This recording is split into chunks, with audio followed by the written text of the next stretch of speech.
Frères et sœurs, en Jésus-Christ, je vous salue tous dans le Seigneur. J'espère que vous allez bien par la grâce de Dieu. Je partage en ce jour une révélation qui concerne l'évangélisation, une révélation qui concerne la prédication de l'évangile. Ce n'est pas tout le monde qui peut prêcher l'évangile. Ce n'est pas tout le monde qui peut prêcher l'évangile. On va voir cela dans cette révélation que le Seigneur m'a accordé la grâce de recevoir. Quelles sont les conditions pour prêcher l'évangile? Premièrement. Deuxièmement, après avoir rempli les conditions pour prêcher l'évangile, il faut savoir quel est le but de l'évangélisation, quel est le but de l'évangile. On va lire ici un passage des Saintes Écritures. On va lire 2 Corinthiens 5 à partir du verset 19. Car Dieu était en Christ. Écoutez attentivement la condition pour annoncer l'évangile. La condition pour être un prédicateur de l'évangile. Il est écrit ceci, car Dieu était en Christ, c'est-à-dire Dieu habitait en Christ, réconciliant le monde avec lui-même, réconciliant le monde avec lui-même. Donc, il faut d'abord que Dieu habite en toi. Il faut que Christ habite en toi. Et que maintenant qu'il habite en toi, il t'utilise comme un instrument pour la réconciliation entre lui et les hommes. C'est pourquoi il est écrit ici dans 2 Corinthiens 5 au verset 19. Car Dieu habitait en Christ, car Dieu était en Christ, réconciliant le monde avec lui-même, en n'imputant point aux hommes leurs offenses. Il a mis à nous la parole de la réconciliation. L'évangile ou alors l'évangélisation a pour but de réconcilier les hommes avec Dieu. Depuis le jardin d'Éden, l'homme s'est séparé de Dieu. Depuis le temps d'Adam, l'homme s'est séparé de Dieu. Et maintenant, à travers l'évangile, Dieu veut se réconcilier avec l'homme. Mais pour se réconcilier avec l'homme, il a besoin de dire aux hommes quels sont les péchés qui les ont séparés de lui. C'est pourquoi lorsque quelqu'un prêche l'évangile, il faut d'abord que Dieu habite en lui. Et parce que Dieu habite en lui, alors Dieu va commencer à lui révéler les péchés de sa famille. Si tu veux prêcher l'évangile dans ta famille, il faut que Dieu te révèle les péchés de ta famille. Il faut d'abord que Dieu habite en toi. Et comme il habite en toi, il va te révéler les péchés de ta famille. Il va te montrer ce qui sépare la famille de lui. Et maintenant, tu vas porter maintenant une parole de réconciliation à ta famille. Tu vas commencer à dire à ta famille que voici les choses que Dieu vous reproche. Le Dieu qui habite en moi m'a révélé ce qu'il reproche à cette famille. Il faut maintenant faire ceci, il faut faire cela. Et si vous faites cela, alors vous serez réconciliés avec Dieu. Un prédicateur de l'évangile, si Dieu n'habite pas en toi, ta parole est vaine, ta prédication est vaine.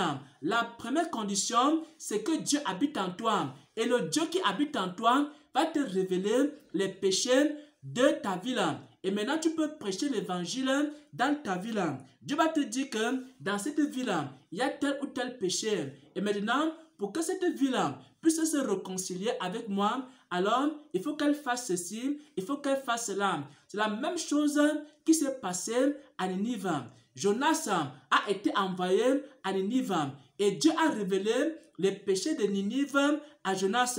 Et Jonas a commencé à dire à Ninive, si vous voulez vous réconcilier avec Dieu, il faut abandonner tel péché, tel autre péché qui sévit à Ninive. Et c'est comme ça que Jonas a réconcilié Ninive avec Dieu. Mais Jonas, Dieu habitait d'abord en lui. Il faut, mon frère, ma soeur, si tu veux être un prédicateur de l'évangile, il faut que Dieu habite d'abord en toi. Parce qu'il y a aussi des hommes qui se lèvent, ils partent prêcher l'évangile. ce sont des témoins de Jéhovah, mais Dieu n'habite pas en eux. Comment est-ce qu'ils peuvent réconcilier les hommes avec Dieu? Pour que tu puisses être un ministre qui réconcilie les hommes avec Dieu, il faut d'abord que Dieu habite en toi. Et le Dieu qui habite en toi va te révéler les péchés de ta nation, pour que tu puisses réconcilier ta nation avec Dieu. Le Dieu qui habite en toi va te révéler les péchés de ta ville, pour que tu puisses réconcilier ta ville avec Dieu. Le Dieu qui habite en toi va te révéler les péchés de ta famille, pour que tu puisses réconcilier ta famille avec Dieu. Le Dieu qui habite en toi va te révéler les péchés de ton mari, les péchés de ta femme, pour que tu puisses réconcilier ton mari et ta femme avec Dieu. Mais si Dieu n'habite pas en toi, tes paroles d'évangélisation sont des paroles vaines. Tu ne peux réconcilier personne avec Dieu. Parce qu'il est écrit ici, dans 2 Corinthiens 5, au verset 19, car Dieu est un en Christ, réconciliant le monde avec lui-même et n'imputant point aux hommes leurs offenses. Il a mis en nous quoi? La parole de la réconciliation. C'est-à-dire, Dieu nous révèle les péchés des hommes. Et maintenant, nous allons vers ces hommes. On commence à leur dire, voici les péchés que Dieu vous reproche. Il faut abandonner ceci, il faut abandonner cela. Dieu ne va pas vous condamner si vous abandonnez ces choses. Et maintenant, réconciliez-vous avec Dieu. Confessez ces péchés. Abandonnez ces péchés. Et lorsque les gens agissent ainsi, alors ils seront réconciliés avec Dieu. Et Christ va maintenant commencer à habiter en eux. Mais si quelqu'un ne prêche pas l'évangile en dénonçant les péchés, la nation, en dénonçant les péchés, la famille, en dénonçant et en révélant les péchés des hommes, alors ce prédicateur-là ne peut réconcilier personne avec Dieu. C'est pourquoi la prédication de l'évangile est toujours accompagnée de quoi? Est toujours accompagnée des révélations sur le péché. Si tu veux prêcher l'évangile dans une ville, il faut connaître les péchés de cette ville. Et tu vas maintenant dire aux gens, voici ce que Dieu vous reproche. Repentez-vous de ceci, repentez-vous de cela, et Dieu va se réconcilier avec ceux qui vont se repentir. Tu veux prêcher l'évangile dans une nation, ou alors tu veux enseigner la parole de Dieu dans une église, il faut connaître les péchés de cette église. Et c'est comme ça que tu vas réconcilier les gens avec le Seigneur. Mais si tu ne remplis pas cette condition, si Dieu n'habite pas en toi, alors tes paroles sont des paroles vaines. Ta prédication est une prédication vaine. Tu es comme un pharisien. Les pharisiens aussi prêchaient bien. Les pharisiens enseignaient bien.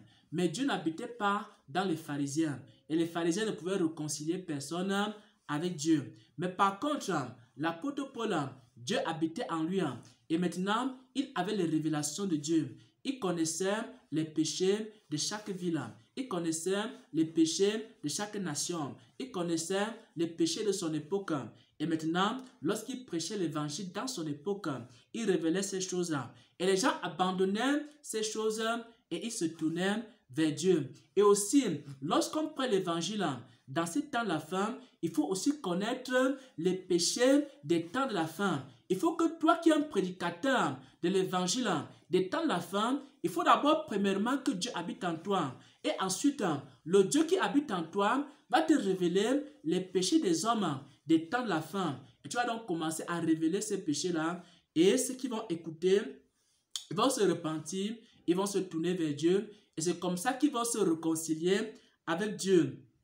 L'évangile, ou alors l'évangélisation, est le ministère de la réconciliation.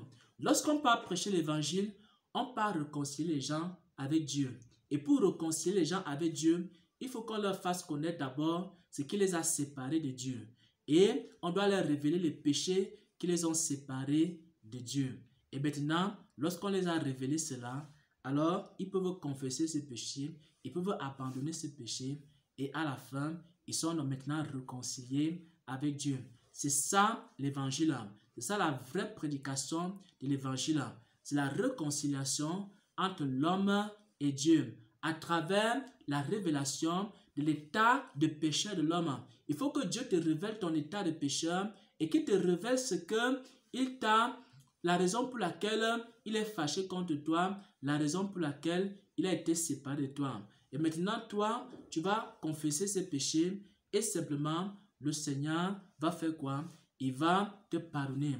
Mon frère, ma soeur, je ne sais pas qui tu es. Je ne sais pas dans quelle ville tu te trouves. Je ne sais pas dans quel pays tu te trouves. Mais aujourd'hui, tu peux donner ta vie à Jésus-Christ.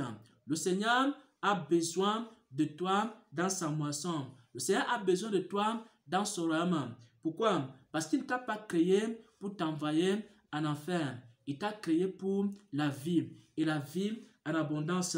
Tout ce que tu as besoin de savoir aujourd'hui, c'est de connaître les choses que Dieu te reproche. Et les péchés de ce temps la fin, c'est l'idolâtrie. Les péchés de ce temps la fin, c'est la magie. Les péchés de ce temps la fin sont les divertissements. Tu te trouves dans ce genre de péchés. Dans l'homosexualité, tu te retrouves dans la fornication, dans la masturbation, tu te retrouves dans tous ces péchés de temps la fin, les cercles exotériques. Je ne sais pas dans quel péché tu te trouves, mais il faut que tu te réconcilies avec Dieu pour sauver ton âme et pour sauver ta vie. Il faut maintenant que tu donnes ta vie à Jésus. Il faut maintenant que tu te conformes à la parole de Dieu. Et le Seigneur va te communiquer la paix. Parce qu'il a dit dans sa parole, je vous donne ma paix, je vous laisse ma paix. Confesse simplement ton péché. Confesse simplement ton iniquité. Pendant que je suis en train de parler, le Seigneur va te révéler tes péchés. Il va te révéler tes fautes. Il va te révéler des choses que tu fais qui ne lui sont pas agréables. Tout ce que tu as besoin de faire, c'est d'entrer dans ta chambre et commencer à confesser et commencer à te repentir et commencer à dire, Seigneur, je veux me réconcilier avec toi. Seigneur, je veux abandonner le péché. Seigneur, je veux abandonner les choses qui m'ont séparé de toi. Seigneur, je veux me réconcilier avec toi. Seigneur, je veux avoir la paix avec toi. Et si tu fais cela, alors tu vas sentir maintenant que la paix va venir dans ton cœur. Mais il faut d'abord que tu renonces à tous ces péchés et que tu confesses ces péchés. Alors tu recevras le don du Saint-Esprit et la paix du Seigneur sera avec toi. Soyez bénis, soyez fortifiés en Jésus-Christ. Amen, amen, amen.